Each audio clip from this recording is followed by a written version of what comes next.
Hari Om Tat Sat.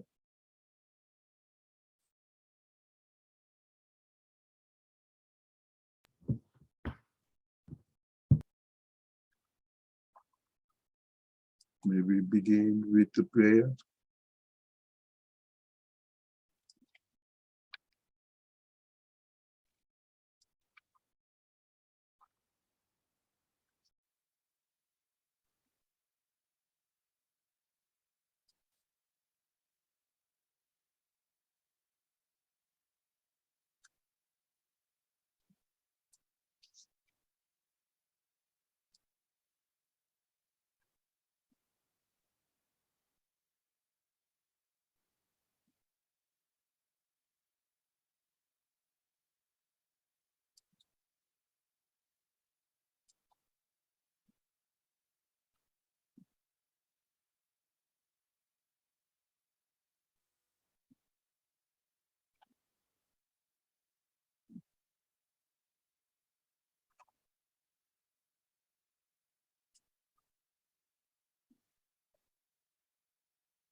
Krishnaya Vasudevaya Haraye Paramatmane Pranata Kleshanashaya Govindaya Namaha.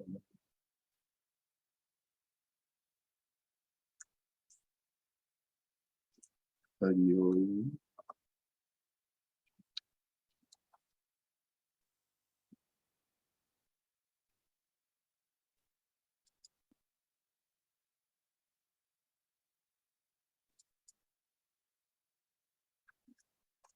To talk about Mahavakya. Such a beautiful, such a powerful topic.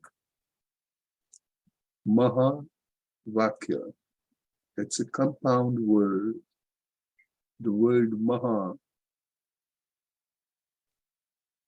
every translation, people can take it as great. But here, the word we can take it as, but the greatness does not belong. It is that pregnant, that profound, that deep, and you can keep on contemplating on it. It will never be enough. Vakya, the sentence.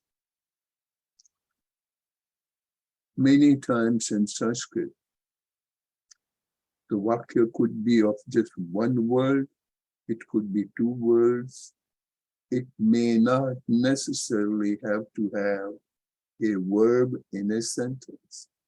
So this full Mahavakya have been selected from the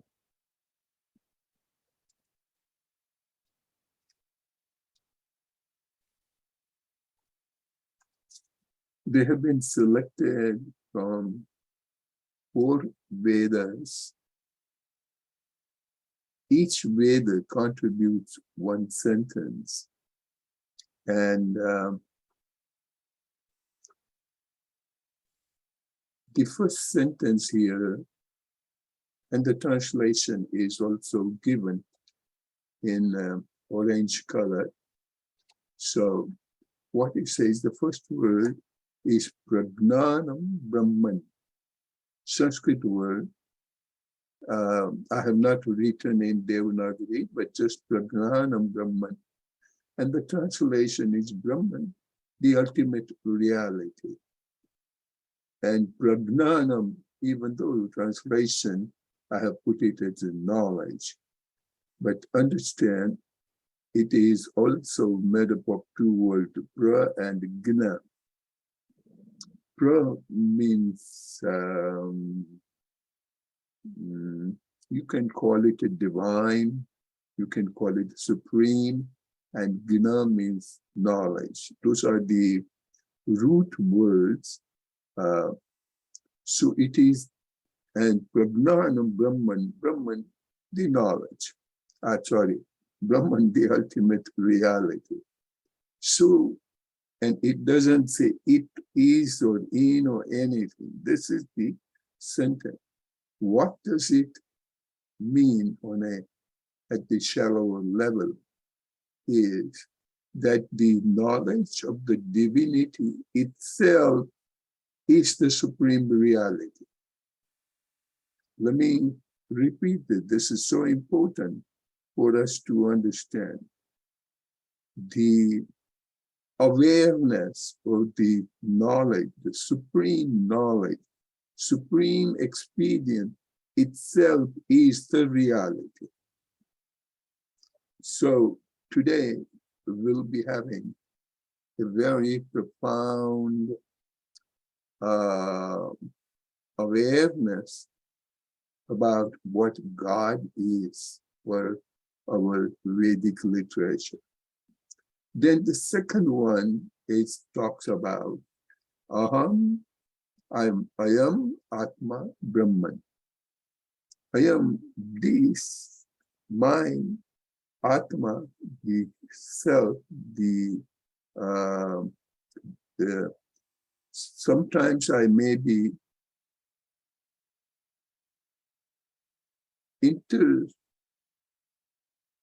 using the word, same word I may be using for a different purpose, so please don't get confused. Toward the end, I will clarify. Atma, the jiva, the spirit, the consciousness, okay? This Atma, my Atma, is Brahman, okay? So, here I already have it. Why am I translating? Okay. So, my soul is Brahman, my jiva, my Atma, my consciousness, my awareness is Brahman. Then the third one, sutra, asutra, it can be called sutra. But third Mahavakya is tat tvam asi. Tat, that, tvam, you or your, asi, is. That you are. Meaning, first of all, taking back the three sentences again. Knowledge, the awareness of the supreme knowledge itself is Brahman. Now, in the third sentence, it says that awareness, that pragnanam is you, that you are. And the last one, aham brahmasmi. Then one realizes that I am this Brahman. I am this pragnanam. I am this Atma. And I am that. So now, let me, very interesting, folks. Let me come out.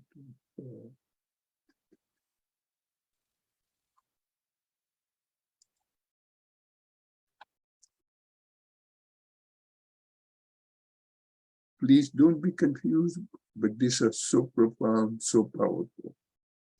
Let us take the first Mahavakya. Pragnanam Brahman. Prajna, I tried to explain to you just earlier simply. Brahm is supreme, the ultimate. And Gna means to know or the knowledge. So ultimate knowledge is Pragnanam. And what is that ultimate knowledge? And as Mundak Upanishad says, that having known which, Nothing needs to be known. So does that mean that the person who is self-realized, or those great masters, they know science, chemistry, economic, geography, and all those what we learned at the university? I would like to mention that they may well be. And my experience shows, and perhaps yours too, that most of them are illiterate. They even don't know how to sign or how to write. But then what is that ultimate pra and gna? Pragnana, what is that ultimate? They not only know, but they have realized, they have witnessed the ultimate essential energy and intelligence that, so to say, runs the world, runs the universe. That is the cause behind. I'm using the word cause, so be careful, all right? Because without which, now, to understand the word cause, just think for a moment, if I do not have that Brahman in me, do I even exist? No. Okay? So cause behind, and that's why I said it could be translated as jiva. And even though I'm using the word that can be translated, first of all, it cannot be translated. And we'll come to it in a minute, in a little while. And I will have to jump from one sentence to the other. But first, it is so important that we understand the word pragnana. All this, let's say the force of gravity. If the force of gravity would not have been available, what could have been the situation with the entire universe? Or could that even be existing? We don't know. All right, let's take the second element, Agni, the fire. Now, fire is not necessarily, don't take it as a flame, but fire is that transforming energy, the energy which is responsible for transformation. As we have studied many times in past, and Chandrasekhar loves it too, the 14th sloka, 15th chapter, Aham Vaishwanaro Bhutva, Vaishwanara, a name given to that fire which transforms all the energy. Now, what do you mean by that transformation of energy? Because ultimately, if you do not eat the food, it's not just the food, but the food needs to be transferred in the form of energy into the liver, and then liver further transforms into different forms of element, I will use the word, or the different compound, chemical compound. Their functionality may be different in the entire body. Medical science, some of us, we define very simply as protein and calcium and sodium and copper and iron and whatnot.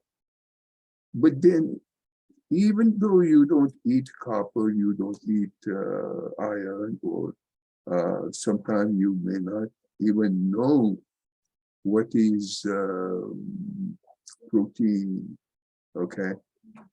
amino acid and fructose, glucose, fructose, all those rows, all right? Those divisions we made, but where do they come from? This transformation is accomplished with that fire, Vaishwanara, as Bhagavad Gita says. And mind you, don't think that I'm deviating from our continuous strand of Bhagavad Gita. I'm still. So, Vaishwanara is that Agni, that transforming energy. Now, how shall we ever come to know what is that? Vaishwanara is Vaishwanara, that's it. So that is one form of prajnana. Now, let's take another form of energy.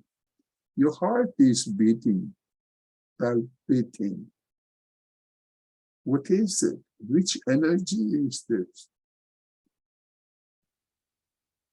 Which energy that turns into a mechanical energy, and that mechanical energy starts pumping.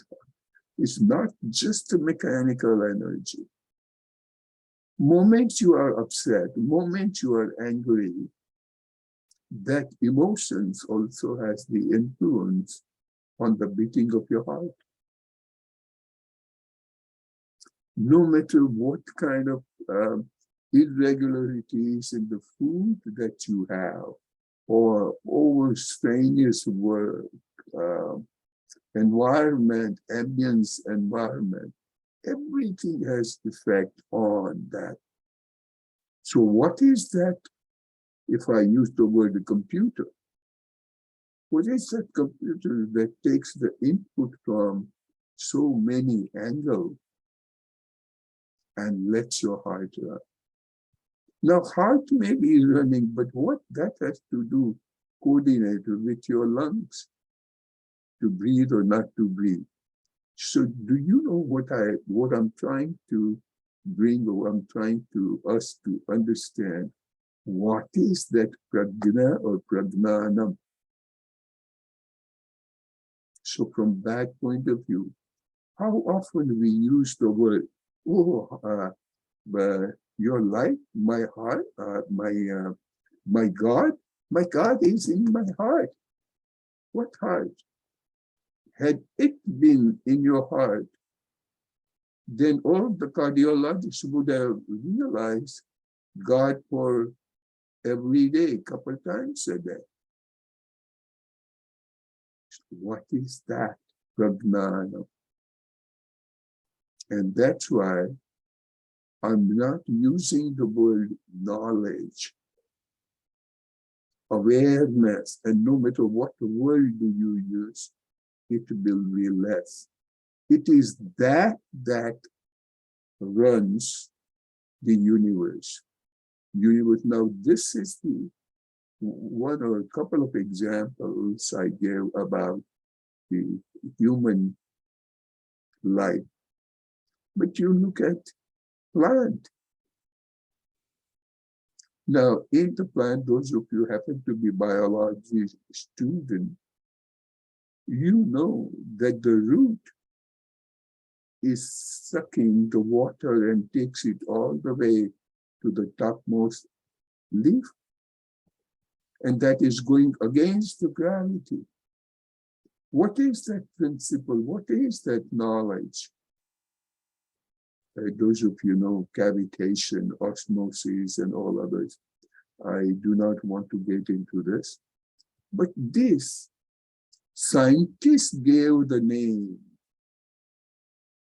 of osmosis. They found out. So they assigned some mathematical formula to find out the amount of water or type of force that is used and force to be calibrated, all understandable. But I am not talking about the measurement. I'm talking about the fundamental force.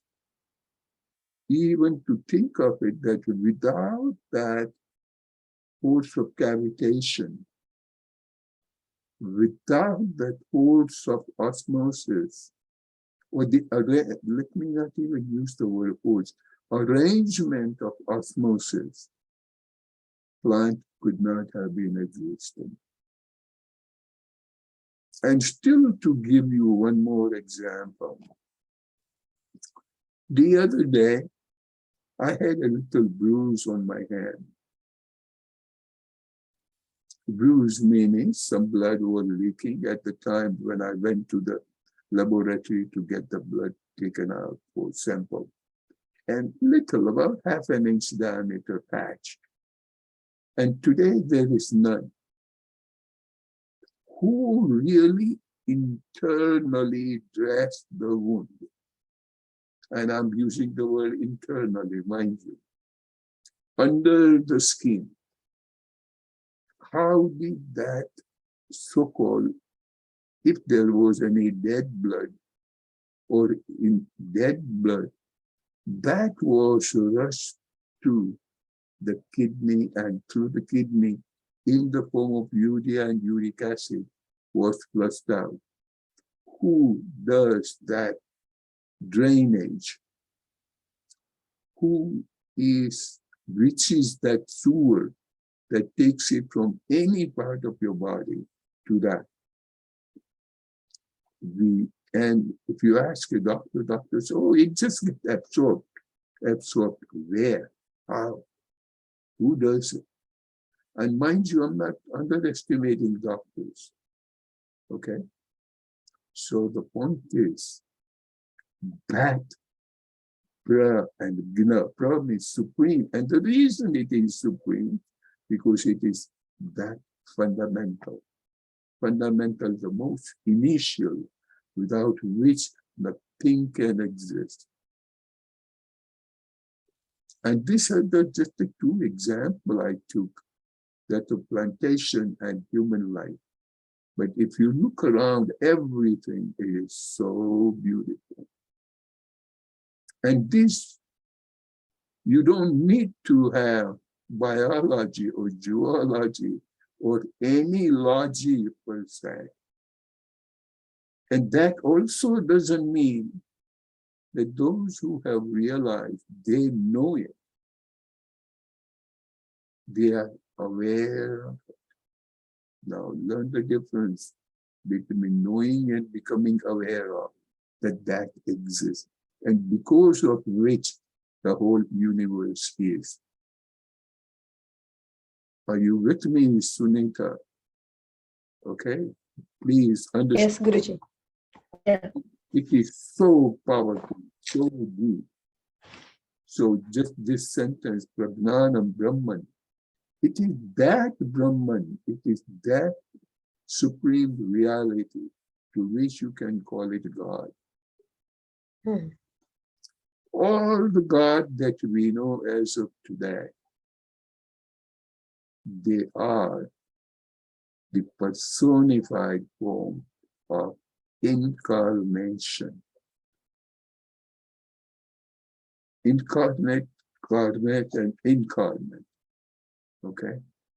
But those who have realized, to them, that incarnated God is also God. An abstract form of God is also God. So to them, not only incarnated and not incarnated are God, but to them, everything is God. And what again, I'm saying, what do you mean by everything is God? If he comes, he or she, whatever, comes and sits in front of Sunita, he doesn't have to see your heart. He even doesn't want to see anything out of you. And still he knows that please understand, be with me. every little piece of your organ of your body, isn't it incarnation of God? Tell me. Yes, it is because Bhagavatam says whole world is one and the same. So we are part of that Vishwam, the part of that God. Okay, I meant slightly differently. Even though you are part of it. But your body, your heart is functioning with these Vaishwana. Okay. So Vaishwana is Prajnanam, it is Brahman. So that is God. Your eyes see it. How does it see it? Okay. So every little part of your body, not only you as a whole, but part, and I assume it is a living part, okay? Not that you lose one eye and now that eye no more, but all the functionalities, all the intelligence and all the energy that is with it, that is God. And when that initially try it to know intelligently, I'm using the word know intelligently, but later on, just sit in silence and go deep into realizing it. At some point in time, you will come to know, why do I even have to look at Sunita? It's right here. My heart is pumping. My lungs are pumping. And my lungs, my heart, my kidney, everything mine, even little tissue, okay, a skin cell. That skin cell, its body, that outer layer, what makes the fructose or sucrose molecule to come inside and give it as a food? So that is also an incarnation of that prajna. So every part of the body is not only you, everything is. And this is, I'm giving the example of our body. But the bodies everywhere, not only the universe, but even the cosmos, if I could distinguish between cosmos and universe. So we are just barely touching the first sentence, first Mahavakya, Prajnanam Brahma. So hereafter, if at all you think properly, and sit quietly and keep on contemplating. First, try to just study those 4 sentences, know their translation, then take one Mahavakya at a time and start functioning. Initially, all the 4 Mahavakya looks the same, but they are not. They are different. And each one is put in gradation. So first is qualifies or defines as to what is Brahman. And then it gives the second one gives you the characteristic of it. I will explain in a minute. I'm not going to leave you, since it is all Chandrasekhar's fault. He wanted me to talk on this 4 Mahavakya. Okay, and so bear with me. Even if we can barely touch the first sentence, I'm fine with it. We'll continue on. So at least we are now learning Prajnanam Brahma. We know And how could that be named? You tell me. In other words, your name is Sunita. I know you are different from Vijay sitting in the next cell. Okay? These are the names, but how could you name every cell in your body, every organ in your body? And that's what our great masters call it prajna, pragnanam. Gnanam, from gna to gnanam. Okay. Understanding and then taking the second sentence.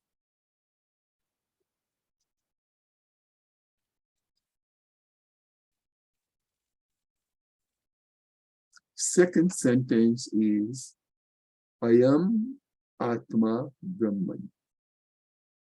My soul is Brahman.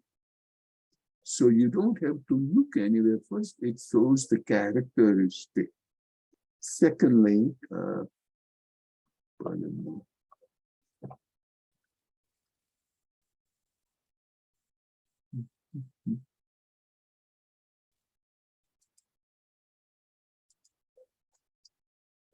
So, I am Atma Brahman, my soul. It now brings you closer to understanding and explaining. First, it gives the general definition, and which also defines to us the word omnipotent. How often we have heard, oh, God is everywhere. Are you kidding me? You simply say that God is everywhere. What did you witness? Or sometimes we say, you know, the light residing in you is same as the light residing in you. All right, find out the batteries of that light. We use all that language, but we do not really mean it. And when will be so overjoyed with, and then you will understand what that light meant, what that word Vaishwanara meant, what that word Agni meant in our scriptures. It is not Bible, understand. It is not Quran. It's not even Bhagavad Gita. Okay? So when Krishna says, Aham tvam sarva papebhyo mokshyami, I will pardon all your papa misdeed. You just come and surrender to me. What does it mean by to surrender to Krishna? Krishna is gone, and we may think Krishna may come back. But has it ever gone, or will it ever come back? Krishna always prevails. And don't again take it Krishna as Krishna with a peacock feather and yellow pitambar, okay? Or the one who plays the flute. Yes, it is some kind of form, and we'll talk into it, what is flute and what not. Flute is nothing but that tune with which the whole universe is dancing. And dance is not the one like Kathak and other dances. The most coherent, most uniform, systematized, just otherwise understand what the moment you eat something, how do you come to know that you are full or you are hungry? Huh? Isn't it that beautiful coordination that itself is a dance? Now you're knocking your head, that itself is also a dance. Okay? You're not holding your hand and you're moving your neck, but neck makes that movement in agreement of what your mind gives the instruction to. What are those coordinating software? Those software is Krishna. So don't have to look for it. And do not only wait for Krishna Janmashtami. Okay? Krishna Janmashtami is every moment.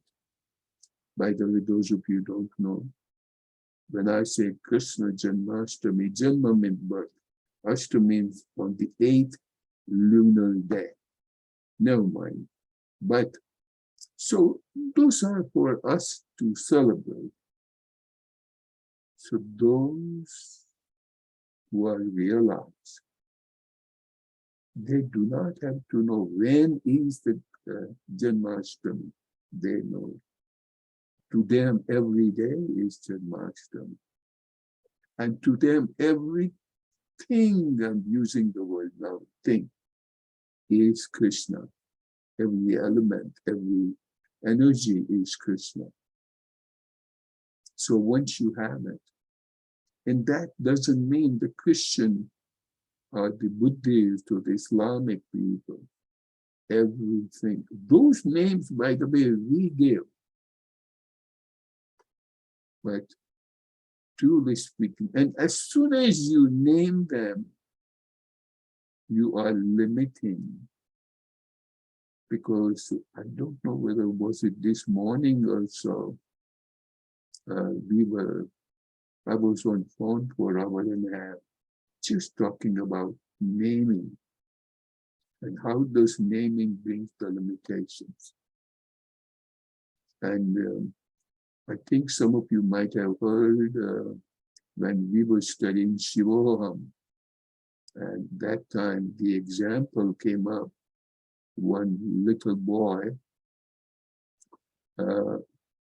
is taken into San Diego Zoo, and he happened to reach to a cage of rhino or rhino. So he's asking his father, he said, Dad, what is this? Dad says, rhino. He kept quiet for a few seconds. He says, Dad, what is this? Hey, can you not read? Okay. Dad, what is this? Third time. And at that time, father must have been like me with a short temper. Okay. Didn't I tell you 3 times it's rhino? At that time, the son is asking 4th time. And it's dead. Rhino is its name, but what is this? Okay. Now at that time, do you think that the father had that answer? That is the example true with all of us. We think we know. Didn't I tell you God is omnipresent? But then I said, Marine, you say omnipresent. Well, what do you mean by omnipresent? Oh, present everywhere. Oh, but have you been to Moon or Mars? And do you know that God is there? Or don't ask me all this difficult questions. Okay. So the word, the language brings the limitations. Nama Rupa Vyavahara. We'll talk about it later. Let me just at least introduce this 4th sentence. The first one that we talked into detail, I think, today. And the second statement, I am Atman Brahman. Okay.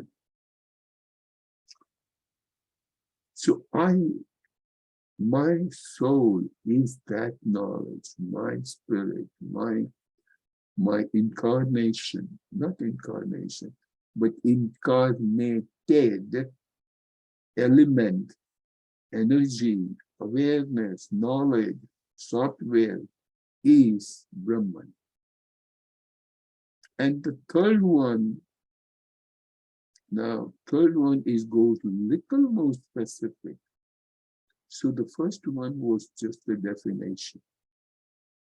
Second one, I am Atma Brahman. That shows that your spirit, it is indicating now, it's not general. You have to go to your soul. Your soul is that Brahman. Oh, so Mukesh says, now I think I know. You say, my soul is that Brahman.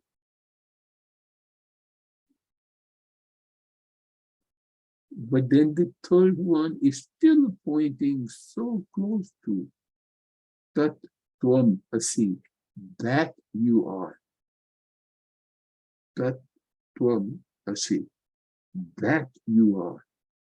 So it is being said, do not even go and refer any book or anything else. That's what you are. Tat Tvam Asi. The third sentence, I'm not rushing, by the way. Okay, we'll go into the detail of each one. So that you are.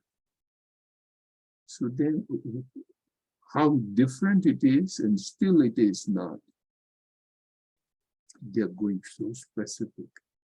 And the last one, until the third one, this you can still call it as a knowledge. But the fourth one, Aham Brahmasmi. Aham, I, Brahma, the reality, Asi is. I am that. And how could it be said that I am that Brahman? Suppose until third one, Guru comes and said, Tattvam Asi, that you are. But then when one reaches to the final state, then one does not even have to utter the word that I am that. And as soon as you mention I am that, remember I just now talk about Zeno is the name, but what is it? I call it a Brahman, but Brahman is also a name, but what is it? Don't ask me. I know it. I experience it. I witness it. In that, one of the examples, very appropriate, some of you might have heard it second time or the third time, but it is so appropriate. Chris goes to a guru and says, guide me, sir. I want to learn spirituality. And the guy says, okay, I can guide you, but don't ask me a question second time. Or never ask me a question. Do what I'm asking you to do. And the guy was sitting right in the courtyard. There were no chair, comfortable cushion. And he didn't have any blanket or cool or hot or whatever. He's sitting there and he thought his guru will start explaining. He came early in the morning and until the night, the guy was not even offered any water, no food, nothing. He's sitting there and he was asked, don't ask questions. Okay. So he's sitting there. And then he says, all right, how many of you know the word seal, S-I-E-V-E? A part with all the holes in it, basically, okay? That is used for screening something. Anyhow, but that seal, so Guru asked him, I says, go get me some water. And Guru offers him a seal with all the holes in it. He says, go get me some water. Now, if Swamiji would have been there in place of Krishna, He says, hey, there has to be a limit of stupidity. Don't taste my patience, all right? And I will leave immediately thinking that, what am I gonna learn from this guy? He is giving me a seat and asking me to go. But now, Chris is so dedicated and so determined, whether I live or die, no matter what happens, but I will learn from him. So he sits and sits and sits. He goes into the trance with a total confidence that my guru will guide me. And what do you mean by your guru will guide you? It's not an ordinary conviction. And mind you, he's sitting in the courtyard, no food, no water, no blanket, nothing. He doesn't sit for a day, doesn't sit for a week, a month, a season. And just with the confidence that it is that guru which will guide me. It is he has assigned me the work. It is he who will give me the knowledge. It is he who will give me the energy to that degree. And this path of spirituality is not that simple. People may call everybody to be guru, but the real one is so hard to find. First of all, do we deserve? Do we have that type of confidence? Now, I have not yet talked about the confidence. So cutting the story short, then came the winter. And in the winter, it started getting freezing cold. Then the snow started. And there was a foot of snow on him and around him. And then all of a sudden, the internal awareness develops. And it tells him, this faith and guru brought you a form of water in that sea, that is snow. So then he thought that, let me go and talk to my guru. Thank you. But could they even say thank you? So when he goes with a hope to go and hug Guru, Guru comes out himself, thinking that I appreciate your passions. And now you know what is that Brahman. Huh? So both come out, they hug each other, don't say a word, and both of them are dancing together. They cannot express what that joy is, but they know that, yes. And with this, one studies the entire cycle that our supreme reality has so designed the work. It's not just the snow to us, but the snow is the sprinkler system to the entire jungles of plantation. Do you think you and I, we water that mountain plantation? That is another form of Agni. There's no fire, understand. This is another form of Vaishvana. That realization. And once having known it, and you know that, thanks will be taken care. And we have also heard many times in the retreat, please pay attention. Creator and creation are not different. How could you separate God from each and every creator or each and every form of creator? Like every cell in our body we were talking about. So, the word omnipresence. So, understanding these 4 words, Pragnanam Brahman. Now, you see there's some difference, and the differences are progressive difference. One further defines, and the last is the most defined word. So, Pragnanam Brahman. Second one says, I am Atma Brahman. Third one, Tat Tvam Asi, that you are.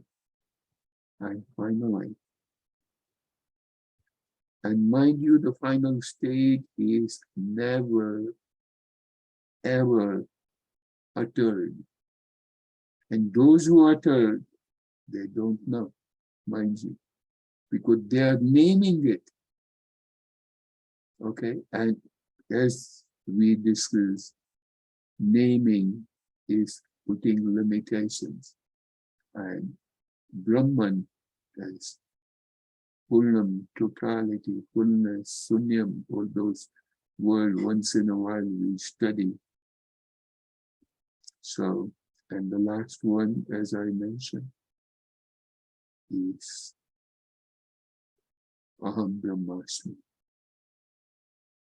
And those you have at that state, would you have to go to the temple to say, I'm going to God, I'm going to give you $5. Make sure my father gets well soon. Whether somebody is born or not, somebody dead or not, dies or not, whether somebody is born with some difficulty or not, everything is the way it is. So at that time, do not think, let me give you one more warning. Do not think that it is God who does this, but that supreme reality has created certain physical laws, laws of karma. And each and every one of us, we have no choice but to follow those laws. And even incarnated God themselves have to follow those karma, laws of karma. So if Lord Jesus Christ is born, or Buddha is born, or Krishna is born again, they will also have to follow the same rule. But this is not that Krishna, it is not that Buddha, it is not that Christ. They were incarnated. Those are also the name we gave them. But those are the ones beyond the time, beyond the space. And when I say beyond space, even when I was referring to Sujata, Sunita, I'm sorry. So there, every cell in the body is also a divinity, is God. So how could I even say what is Sunita? And I'm using the word what is, not who is Sunita. And still a few more things, so bear with me again. Now, Sunita is an identifiable body. But if you look at the dust particle type floating, surviving, bacterial type, mosquito type, or even much smaller, lives. There are lives everywhere,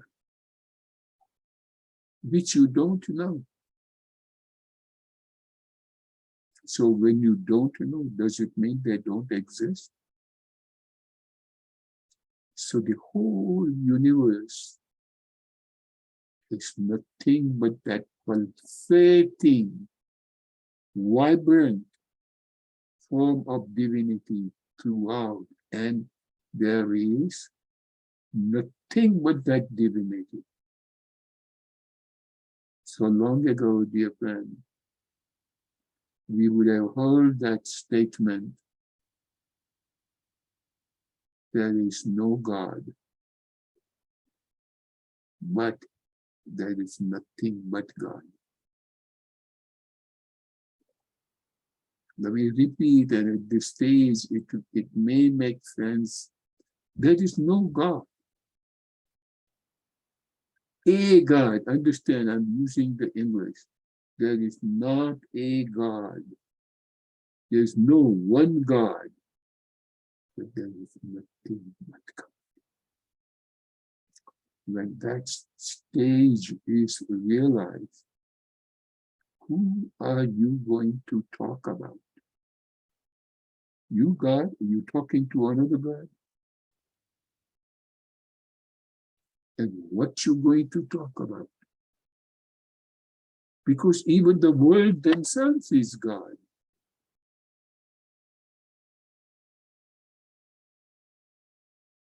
So there is not a God and there is nothing but God.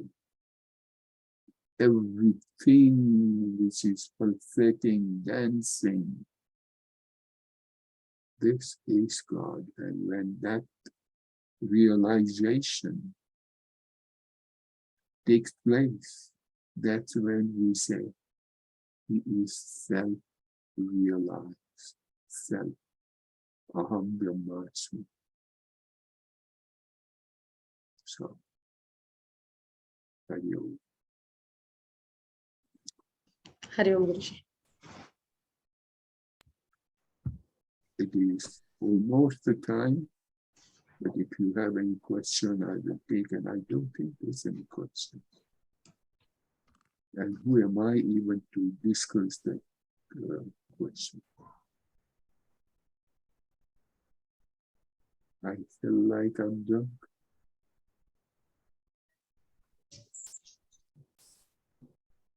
Anyway, so let us observe silence and we'll end with Shanti.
I'm so glad Chandrasekhar suggested this topic.